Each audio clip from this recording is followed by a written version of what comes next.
संस्कार, जिसमें कि एक संस्कार है नामकरण संस्कार।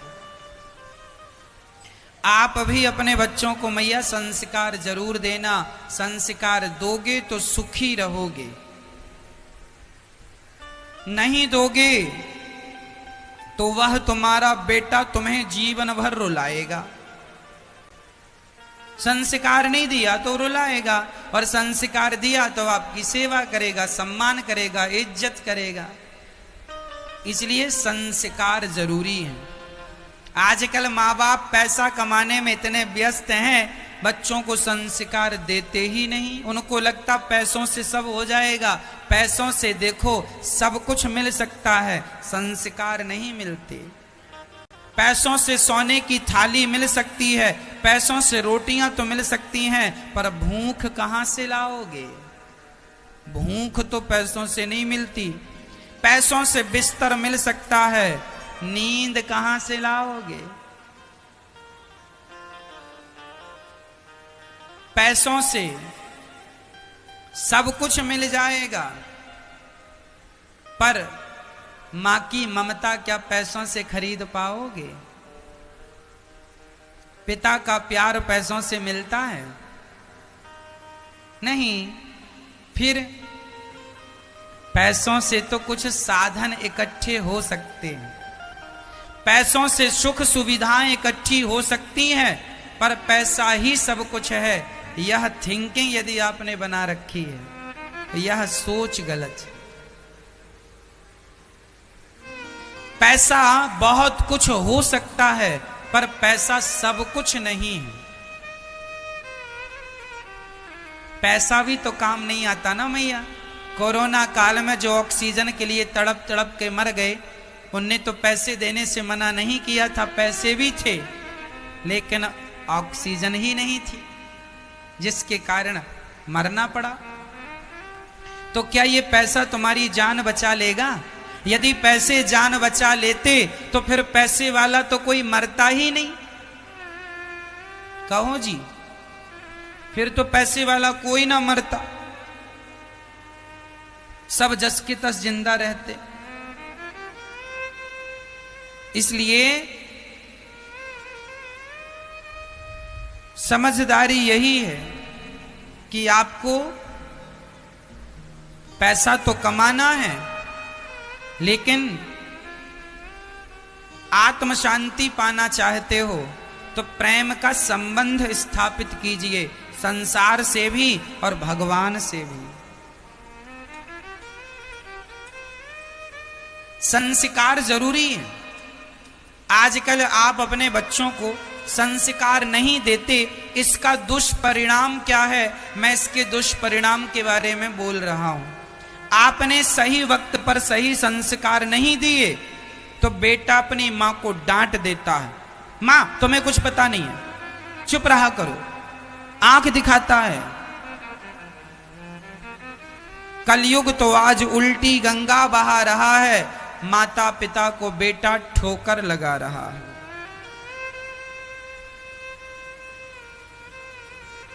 ये कलयुग है। आप संस्कार नहीं देते, इसका परिणाम यही होता है कि बच्चे अपने माँ को कुछ नहीं समझते, अपने पिता को कुछ नहीं समझते। वो समझते हम ही समझदार हैं, हमारे माँ बाप तो एक नंबर के बुद्धू हैं। क्योंकि माँ बाप पढ़े लिखे नहीं है, बेटा को लगता हम ज्यादा पढ़ गए, ये तो अंगूठा छाप है, ये क्या जाने। लेकिन वो बच्चे भूल जाते हैं कि उनके बदौलत ही तो तुम पढ़ पाए हो, उनके बल पर ही तो पढ़ पाए हो। वो ना पढ़ाते तो तुम कैसे पढ़ते? वो ना खर्च करते तुम पर पैसा तो तुम कैसे पढ़ लेते?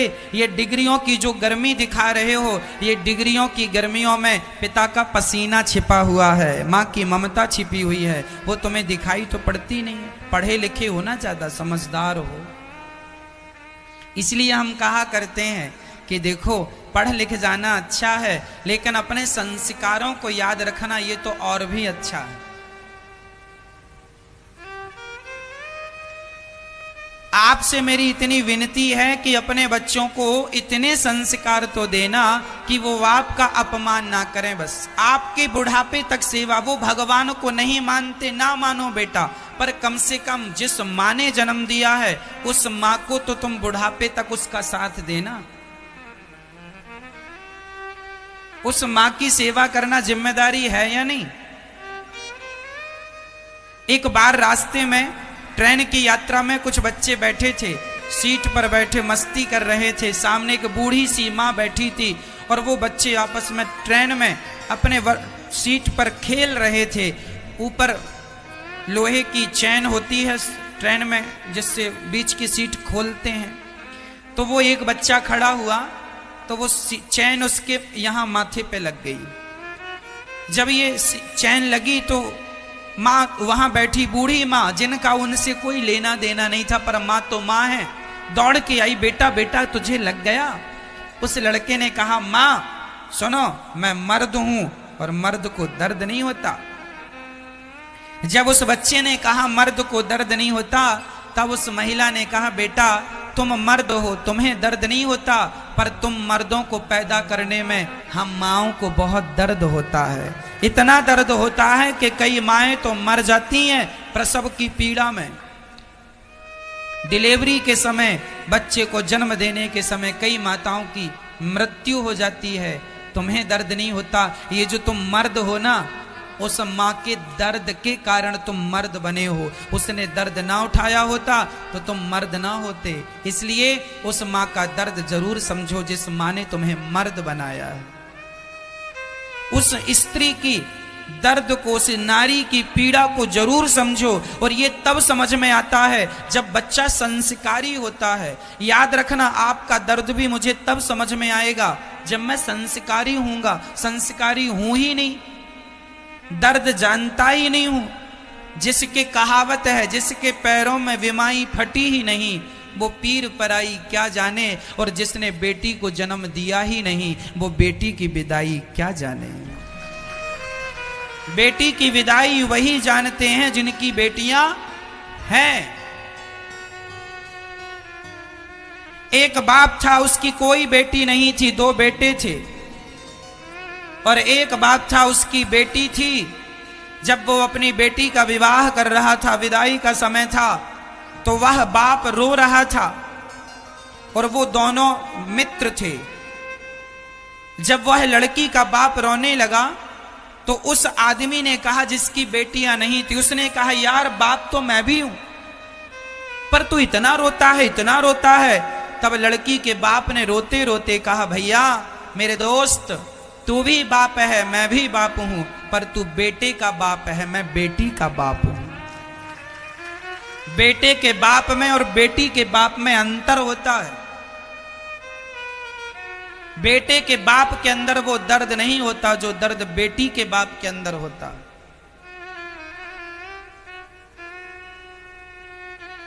इस सत्यता को कोई नकार नहीं सकता।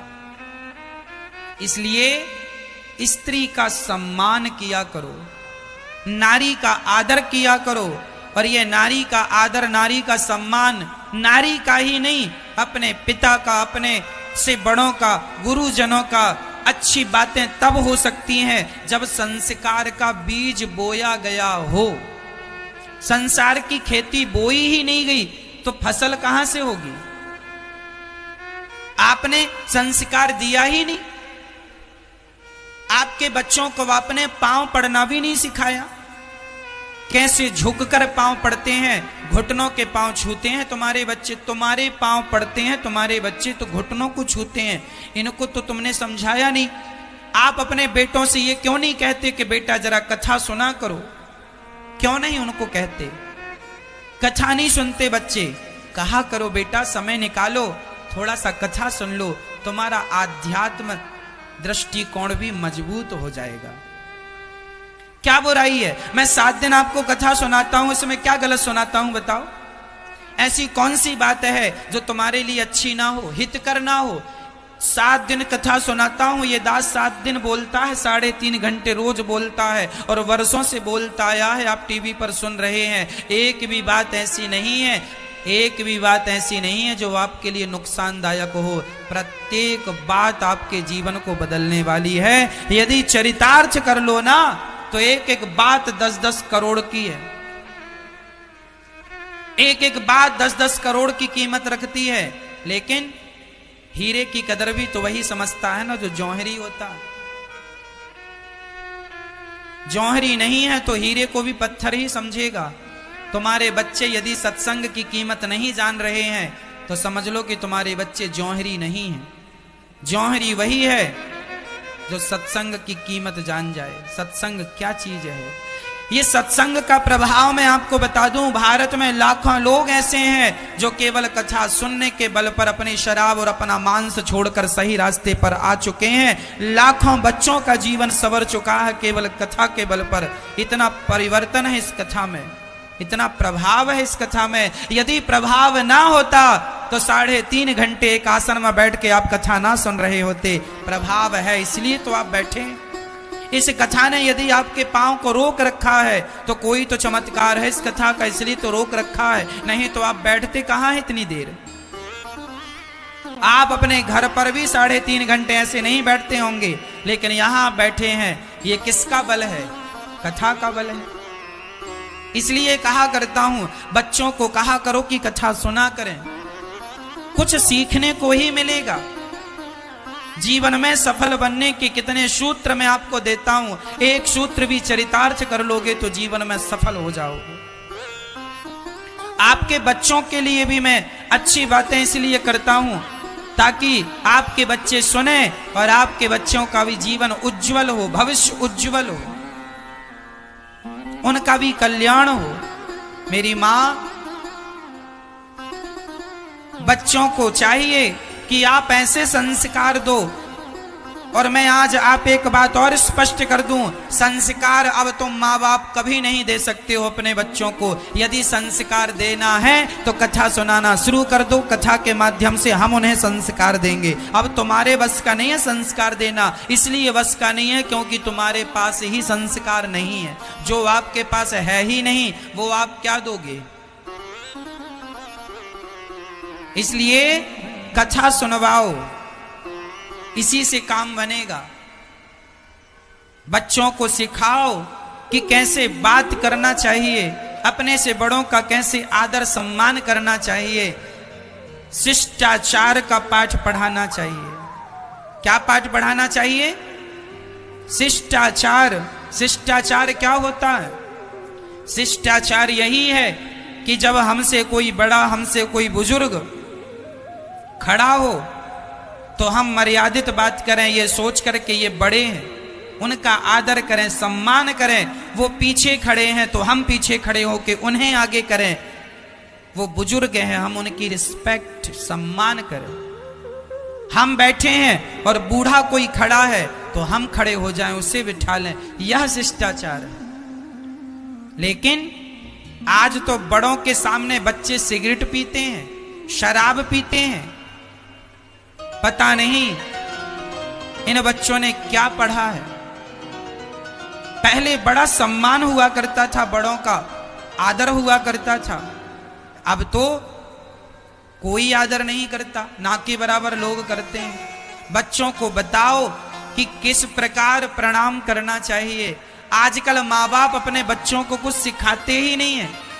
तुम्हारा बेटा पांव पड़ना नहीं जानता, तुमने कुछ बोला? नहीं बोला, तुम्हें मतलब ही नहीं है। बेटा बस पेट भर लेना, बस पेट भरना सिखाया। ये विद्या तो पशु पक्षी भी सिखा देते हैं अपने बच्चों को। बंदर भी अपना पेट भर रहा है, शेर भी अपना पेट भर रहा है, और तुमने भी यही सिखाया, बेटा पेट भर लेना बस। क्या तुमने उसे ये बताया कि बेटा पेट तो भरना, लेकिन ईमानदारी से भरना, बेईमानी की कमाई ना कर लेना? क्या ये सिखाया? नहीं। कैसे भी मिल जाए बेटा, बस पैसा ले आना, पैसा ले आना, पैसा, खूब पैसा लाओ, कहीं से लाओ, किसी का गला काट के लाओ, लूट करके लाओ, कुछ भी कर पैसा लाओ। कैसे माँ बाप हो तुम? तुम्हारे इसी व्यवहार के कारण आज भारत की ये दुर्दशा है कि आज संस्कार के लिए लोग तरस रहे हैं। संस्कार क्या होता है कम लोग जान रहे हैं कि संस्कार चीज क्या है। ना तो बोलने के संस्कार हैं, ना तो उठने बैठने के संस्कार हैं, ना बातचीत करने के संस्कार हैं। क्या सिखाया तुमने अपने बच्चों को? पढ़ा लिखा करके बड़ा बना दिया। पढ़ लिख जाना अच्छी बात है, पर जो लोग पढ़ लिख कर बड़े हो जाते हैं, यदि उनके पास भी संस्कार हो तो वह बड़े होकर बात जरा अच्छे से करते हैं। अपने पति की छाती में खंजर मारने वाली स्त्री कैसी रही होगी? भोजन में नींद की गोलियां मिलाने वाली, सुला करके उसका मर्डर कर देने वाली, सीमेंट भर देने वाली पत्नी कैसी रही होगी? बताओ जरा, इससे क्या सिद्ध होता है? सोचिए, एक पति जो अपनी पत्नी में समर्पित है। आप बताइए, हम आपके घर आए भोजन करने और आप हमें नींद की गोलियां मिला के सुला दें और हमें मार डालें, इसमें हमारा क्या कसूर है? उस लड़के का क्या कसूर था? वो तो पत्नी के हाथ का ना भोजन कर रहा था। उसे क्या पता था कि इस भोजन में जहर है, नींद की गोलियां हैं? उसे क्या पता था कि हमें सुला के हमारी छाती पे खंजर मार दिया जाएगा?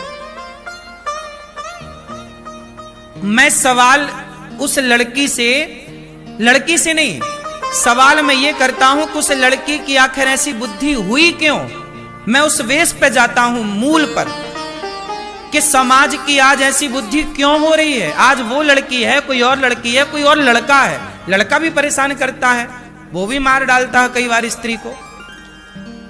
क्यों? सवाल ये है कि आदमी, हम सनातनी हैं, हम लोग ना चूहा को भी नहीं मारते, मच्छर को मारना पाप समझते हैं सनातनी लोग। गाय को रोटी निकालते हैं, कुत्ते को रोटी निकालते हैं। बोलो हाँ, हम चींटियों को आटा डालते हैं। सोचिए, जिस सनातन में चींटी का भी हम सम्मान करें आटा डालकर, हम मच्छर मारने को पाप समझें, उस देश में वो सनातनी यदि पति को मार डाले, पत्नी को मार डाले, तो बताइए। मैं सवाल करता हूं कि ये बुद्धि आई कहां से, बनी क्यों? कहीं ना कहीं जब आप सत्संग से हट जाते हैं, आप जब चरित्रहीन हो जाते हैं। वो लड़की क्या थी? चरित्रहीन हो गई ना, गैर मर्द के साथ घूम रही है, अपने पति को हटा दिया सा रास्ते से, ये गैर मर्द के साथ। अच्छा बताओ, सीता मैया रावण के साथ चली गई, चुरा के ले गया। रावण ने इतना लोभ दिया, रावण तो सोने की लंका का मालिक था कि नहीं? क्या बोलता रावण? सीता तुम मेरी पत्नी बन जाओ, मंदोदरी तुम्हारे पांव दबाएगी। मंदोदरी रानी है लंका की, वो पांव दबाएगी। सोने की लंका थी रावण की। ऐसे आजकल की कुछ स्त्रियां तो रावण को देख लें तो कहें हमें ले चल चुरा के, हम तैयार हैं। आज तो खुद लोग भाग के उसके विमान में चढ़ जाएं। आज यदि रावण होता तो उसे चुराना ना पड़ता, ये कुछ स्त्रियां दौड़ दौड़ के चढ़ती उसके विमान में। नहीं, लेकिन सोचो माता सीता के बारे में कि सोने की लंका में रहकर आ गई माता सीता। इतना उसने प्रलोभन दिया, इतना प्रलोभन दिया। लेकिन धन्य है, ये नारियों को सीखना चाहिए कि सोने की लंका को लात मार के वनवासी राम के संग रहने सीता मैया आ गई। पति कितना गरीब हो, लेकिन नारी को कभी अपने पति का त्याग नहीं करना चाहिए। ये सीता मैया ने करके दिखाया है। अब बताइए, ऐसी नारियां जिस देश में हुआ करती थी कि लंका को लात मार के और वनवास में रहने वाले राम को अपनाएं, वरना सीता मैया का भी मन डोल जाता इतना धन देखकर। इसलिए मेरी मां, अपना धर्म ना जाने देना। तुम्हारा धर्म क्या है? पति के साथ रहना। तुम्हारा धर्म क्या है? तुम्हारे दोनों कुलों की मर्यादा। नारी जो होती है ना, मर्द गलती करता है, पुरुष गलती करता है, उसे दंड भी मिलता है, लेकिन समाज की दृष्टि नारियों पर ज्यादा है, क्योंकि तुम्हारे ऊपर दो कुलों की जिम्मेदारी है या नहीं? जिस पर जिम्मेदारियां, अब मुझे कोई भी शब्द बोलना होता है, मैं बड़ी जिम्मेदारी से बोलता हूं। कुछ भी नहीं बोल सकता ना मैं, आप कुछ भी बोल सकते हैं, क्योंकि आपका बोला हुआ हाईलाइट नहीं होगा, आपको बोला हुआ वो आपकी पर्सनल विचारधारा हो जाएगी, लेकिन मेरा बोला हुआ तो बड़ी बात हो जाएगी। इसलिए आपको समझना चाहिए। समझना क्या चाहिए कि हम सब अपने अपने शुद्धि का, सत्य का, मर्यादा का, धर्म का पालन करें। ये सृष्टि तब सुरक्षित रहेगी जब धर्म रहेगा। धर्म क्या है? शुद्धि। शौच करो, लघु शंका जाओ तो शुद्धि। तो आज से कितने लोग मेरी बात को ध्यान से अपनाएंगे? शुद्धि का कौन कौन ख्याल रखेगा? क्या रखोगे बताओ?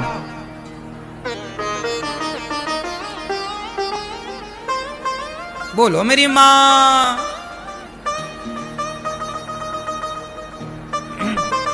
धर्म क्या है? सोचो। हम लोग ना यज्ञोपवीत पहनते हैं। हम क्या पहनते हैं? जनेऊ। जनेऊ सुना? जनेऊ यज्ञोपवीत जानते हो? हम लोग यज्ञोपवीत पहनते हैं। हम लोगों को कितनी भी जोर की सुसु आए, जब तक कान में 3 बार लपेटे ना यज्ञोपवीत, तब तक लघु शंका नहीं करते। सोचिए, हम लोग लघु शंका भी करते हैं तो एक धर्म के यज्ञोपवीत में बंध करके लघु शंका करते हैं। मतलब हम लोग लघु शंका भी कर रहे हैं तो धर्म के बंधन में बंध के कर रहे हैं। बोलो हाँ। बैठ के करते हैं, खड़े होके बैलों की तरह नहीं।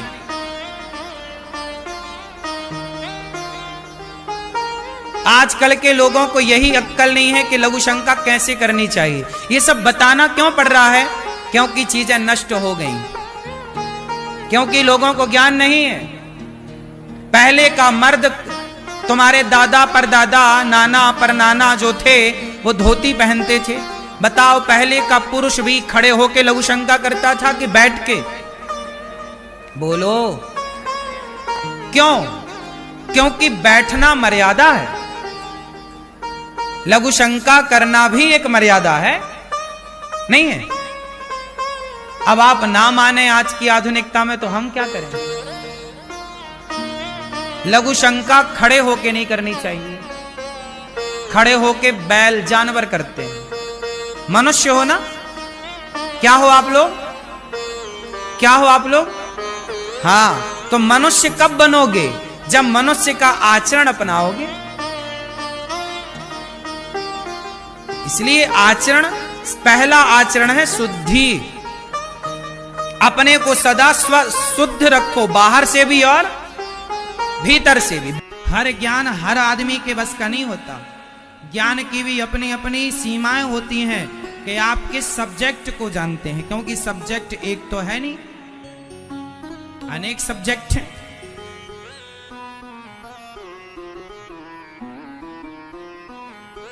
कितने ऐसे लोग हैं, आप में से ही ऐसे कितने लोग होंगे जो आप कितना पढ़े लिखे होंगे, पेशे से आप डॉक्टर होंगे, इंजीनियर होंगे, एडवोकेट होंगे, और ना जाने किस किस पद में आप होंगे, और यहां आप बैठे हैं, सुन रहे हैं।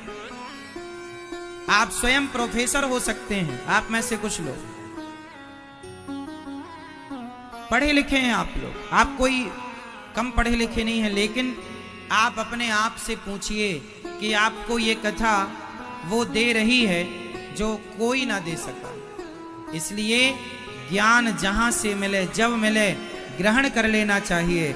और शांति प्राप्त करना हो तो कॉलेज, स्कूल, कॉलेजों की पढ़ाई, यूनिवर्सिटियों की पढ़ाई पढ़ के हम शांति नहीं प्राप्त कर सकते, क्योंकि वहां की शिक्षा हमें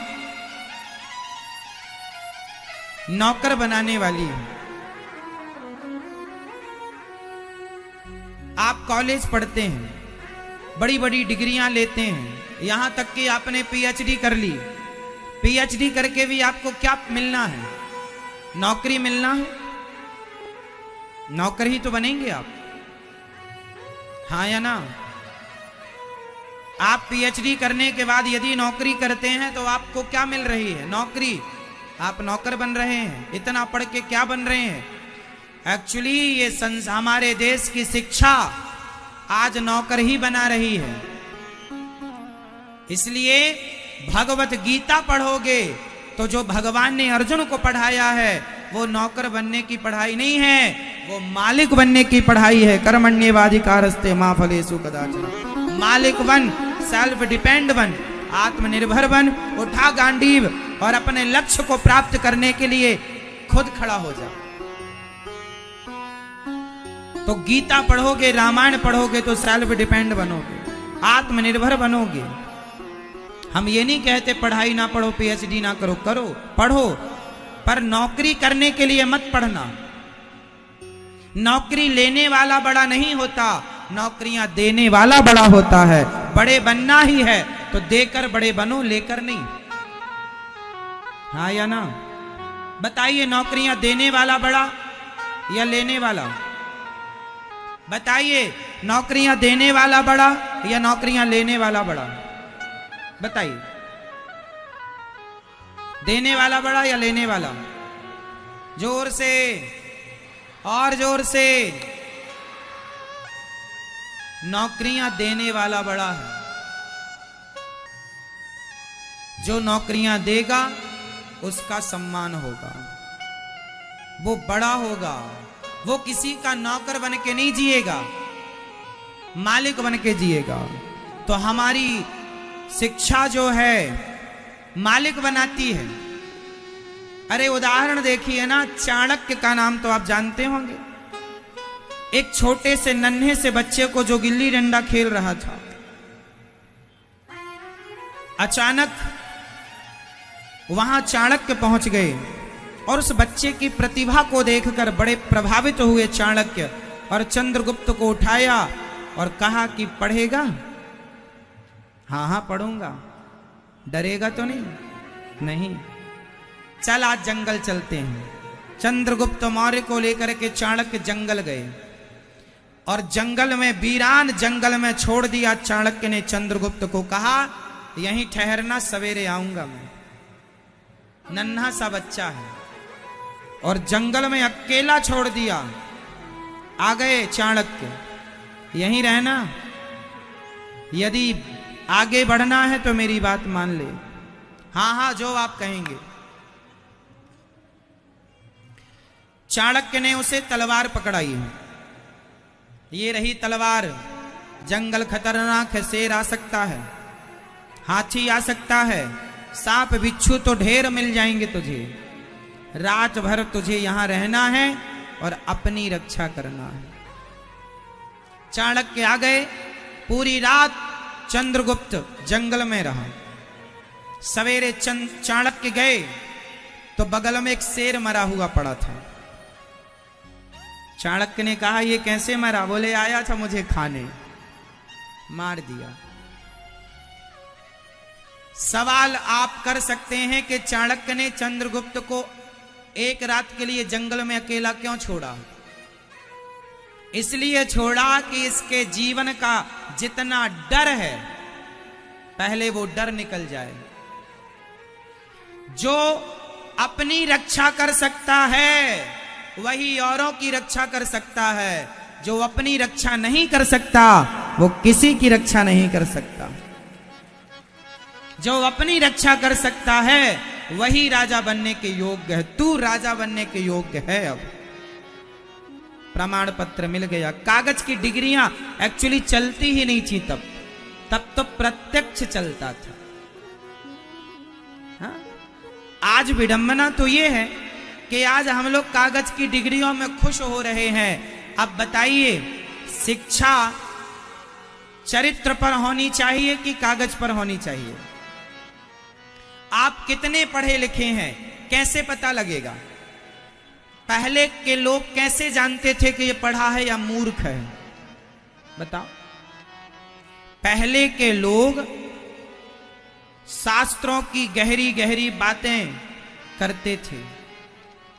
उनकी भाषा, शब्द शैली, उनकी विनम्रता, उनके बोलने के ढंग से पता चल जाता था कि ये आदमी अत्यधिक पढ़ा लिखा है। और आज के आदमी एक नंबर का गंवार, जिसे बोलने का सेंस नहीं है।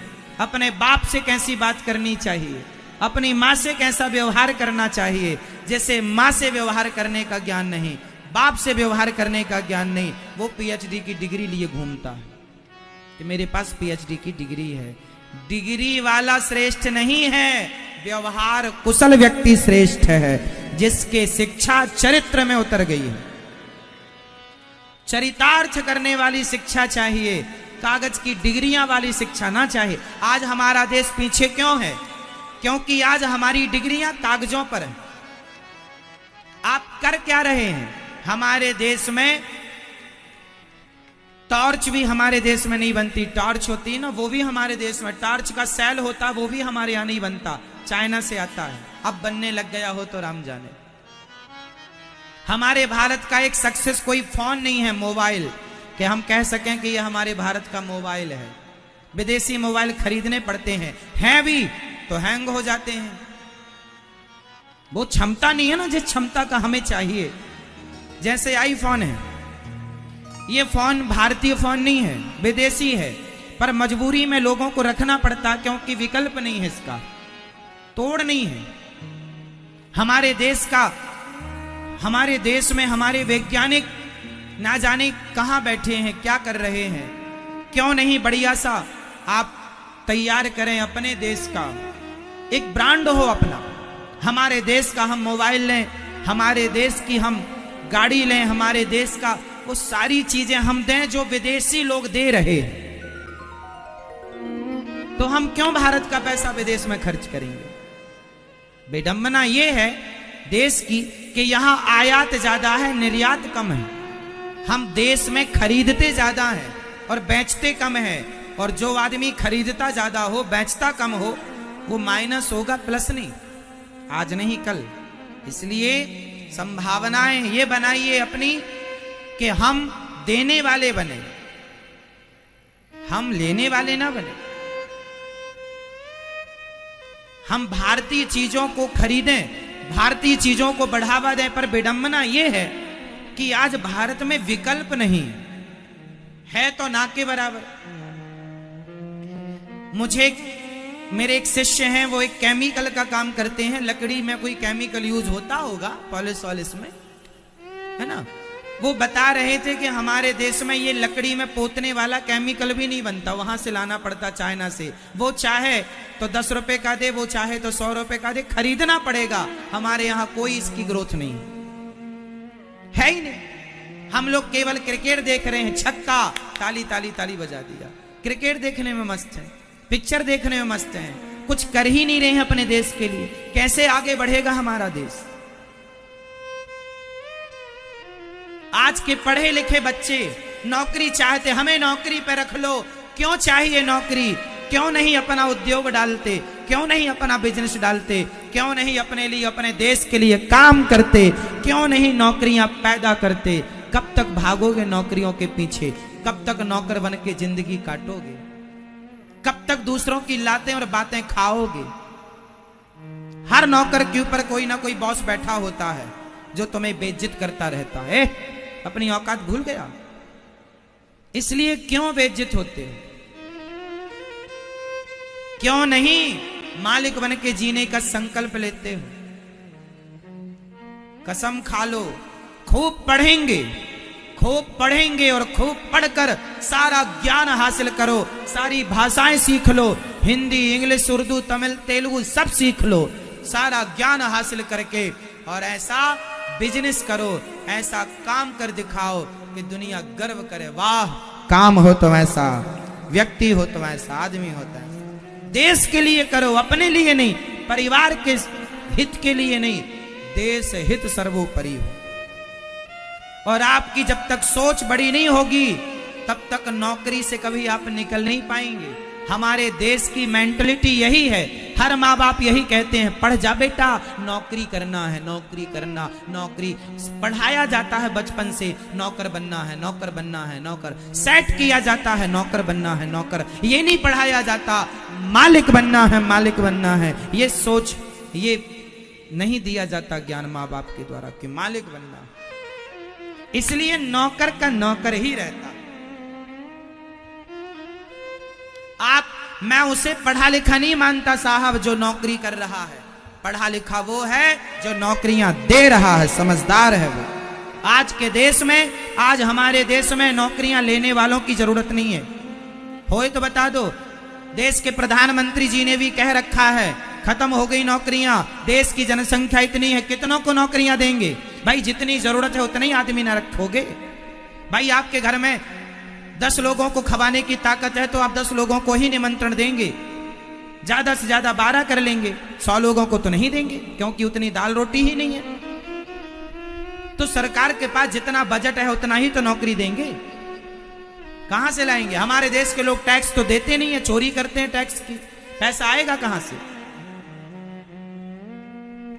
टैक्स देने में भागते हैं, तो नौकरी चाहिए।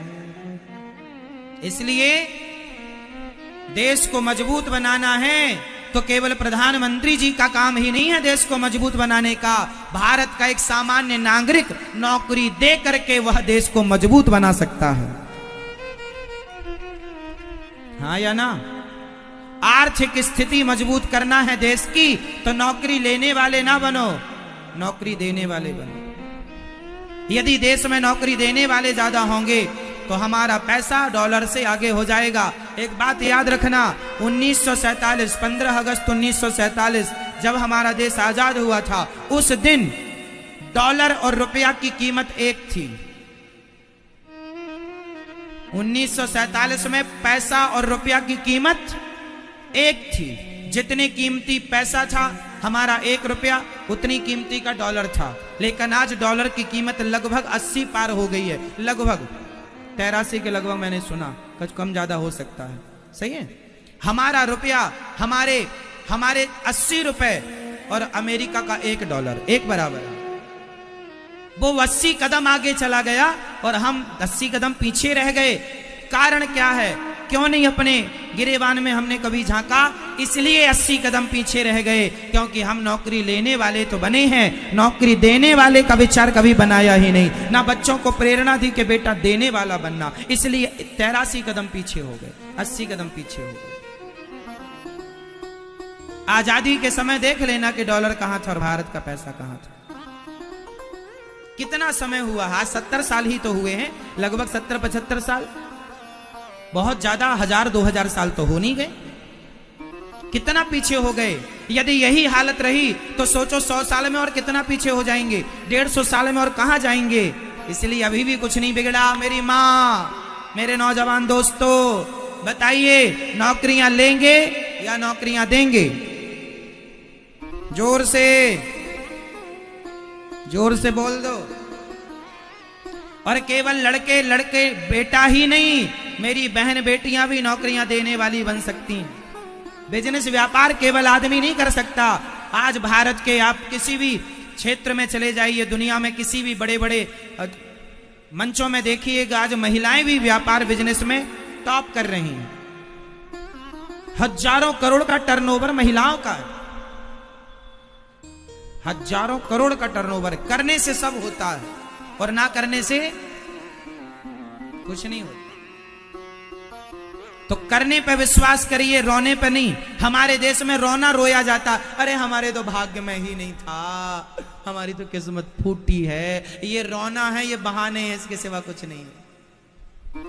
कर्म करने वाला इंसान, मेहनत करने वाला व्यक्ति ना कभी भाग्य का रोना रोएगा, ना कभी भगवान का रोना रोएगा।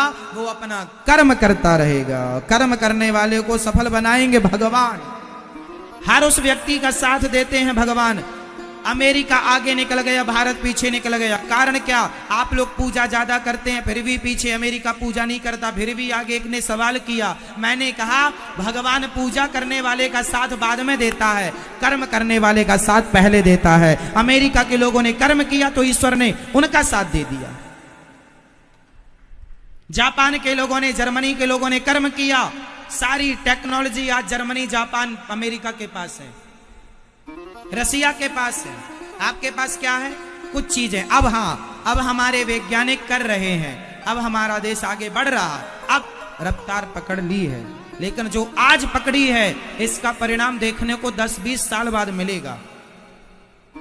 आज ही मिल जाएगा ऐसा नहीं है। यदि आज मोबाइल की फैक्ट्री डली है, आज मोबाइल बनना शुरू हुआ है, तो उसे मार्केट में आने में 5 साल लगेगा भी, हाँ या ना?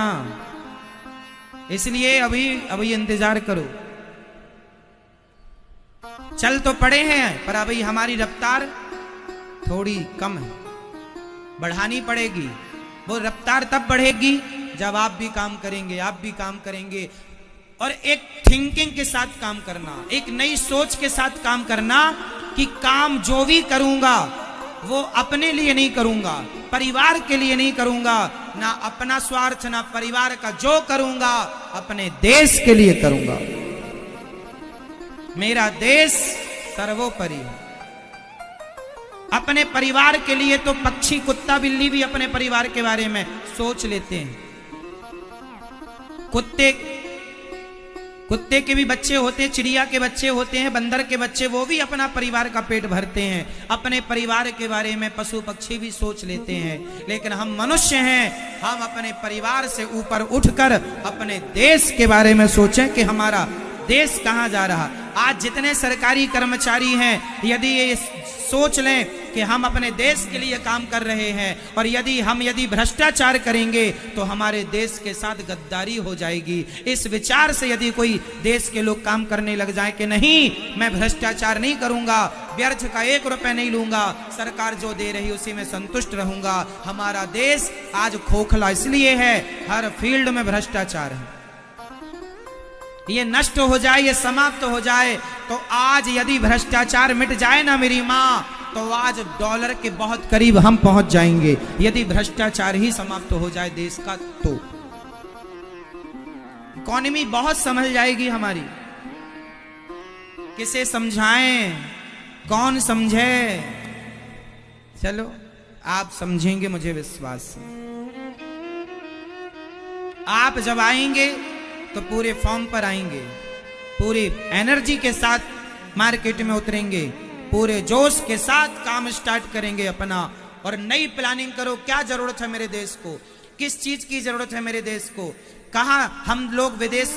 अब जैसे हम लोग उदाहरण व्हाट्सएप चलाते हैं, व्हाट्सएप विदेशी कंपनी है, सारा पैसा हजारों लाखों करोड़ का टर्नओवर फेसबुक व्हाट्सएप ले जाता है। यदि हम इसको टेलीग्राम में यूज करने लग जाएं, टेलीग्राम भारतीय सॉफ्टवेयर है, क्यों जी? सही है, टेलीग्राम भारतीय है। यदि हम टेलीग्राम को यूज करें तो वो पैसा भारत का भारत में रहेगा। लेकिन हम लोग समझते नहीं है चीजों को। व्हाट्सएप से ज्यादा अच्छा टेलीग्राम है, और हम अच्छा बुरा अलग विषय है, हमारे भारत का सॉफ्टवेयर है, हमारे भारत का ऐप है।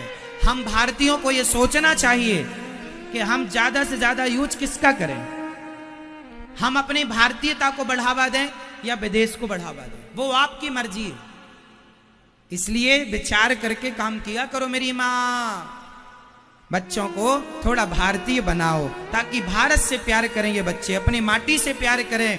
मैं अपनी माटी को, मैं अपने भारत को और समृद्धवान देखना चाहता हूं, और समृद्धवान देखने के लिए भारत की 135 करोड़ 140 करोड़ की जनता को जागना पड़ेगा और जिम्मेदार बनना पड़ेगा।